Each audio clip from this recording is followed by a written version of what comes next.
Hello မင်္ဂလာပါမိတ်ဆွေကိုတရင်ကောင်းလေးလာပြောတာဖြစ်ပါတယ်ဒီဗီဒီယိုမှာ Facebook groups အကြောင်းကိုရှင်းပြမှာဖြစ်ပါတယ်ဒီဗီဒီယိုလေးကိုအဆုံးထိကြည့်ပေးကိုတောင်းဆိုချင်ပါတယ် Facebook groups ရဲ့အဓိကအကျိုးကျေးဇူးများ Facebook groups ဆိုတာလူတွေကိုစိတ်ဝင်စားမှုတူညီမှုအပေါ်အခြေခံပြီးအဖွဲ့အစည်းတစ်ခုအဖြစ်ချိတ်ဆက်ပေးတဲ့နေရာပါမိမိစိတ်ဝင်စားသည့်အကြောင်းအရာအလုပ်မိသားစုမိတ်ဆွေတဟာယာတင်ယူမှုအစရှိသည့်အရာတွေကိုအခြေခံပြီးအဖွဲ့တစ်ခုဖန်တီးနိုင်တယ်လို့အခြားသူတွေဖန်တီးထားတဲ့ group တွေကိုလည်းဝင်ရောက်နိုင်ပါတယ် community building စိတ်ဝင်စားမှုတူညီသူတွေကိုစုစည်းပေးပြီးအဖွဲ့အစည်းတစ်ခုအဖြစ်ချိတ်ဆက်ပေးနိုင်သည် organic reach page တွေထက် group တွေကပိုပြီးလူတွေကိုတဘာဝအတိုင်းချိတ်ဆက်နိုင်ပြီး engagement ပိုများတတ်သည် sharing and learning အဖွဲ့ထဲမှာအတွေ့အကြုံအကြောင်းအရာသင်ခန်းစာတွေကိုအလွယ်တကူမျှဝေနိုင်သည်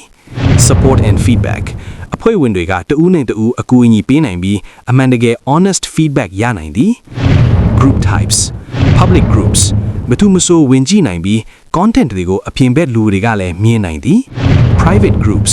invite လုပ်မှသာဝင်နိုင်ပြီး content တွေကိုအဖွဲ့ဝင်တွေသာမြင်နိုင်သည် secret groups search မှာပေါ်မလာပဲ invite လုပ်မှသာဝင်နိုင်သည် Facebook groups ရဲ့ popularity Facebook အရာ1 billion ကျော်လူတွေ group တွေကိုအသုံးပြုနေပြီးအသုံးပြုသူတဦးအရှိလားအနည်းဆုံး group 5ခုထက်ပိုပြီးဝင်ဖွဲ့ထားတတ်သည်2025ခုနှစ်အတွက်အကြီးဆုံး group က Marriage and Relationship Counseling MRC ဖြစ်ပြီး10 billion ကျော်အဖွဲ့ဝင်ရှိသည်တတိထားရမည့်အချက်များ Spam and Scams group ဒီထဲမှာမမှန်မကန်သောအကြောင်းအရာလိမ်မာမှုတွေရှိနိုင်သဖြင့် admin ဒေါ်လာမဟုတ် moderator တွေကစစ်ဆေးမှုလိုအပ်သည် privacy private group တွေထဲမှာမျှဝေသည့်အချက်လက်တွေကိုအပြင်ဘက်မမြင်နိုင်တော့လဲ Facebook က data ကိုစုဆောင်းနိုင်သည် overload group များကြီး join လုပ်ထားရင် notification overload ဖြစ်နိုင်သဖြင့်စီမံခန့်ခွဲမှုလိုအပ်သည်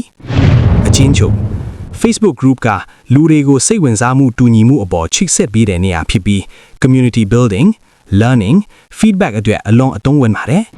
public private secret အမျိုးအစားတွေရှိပြီးအသုံးပြုသူအများစုကအနည်းဆုံး group 5ခုထက်ပိုပြီးဝင်ဖွဲ့ထားတတ်သည်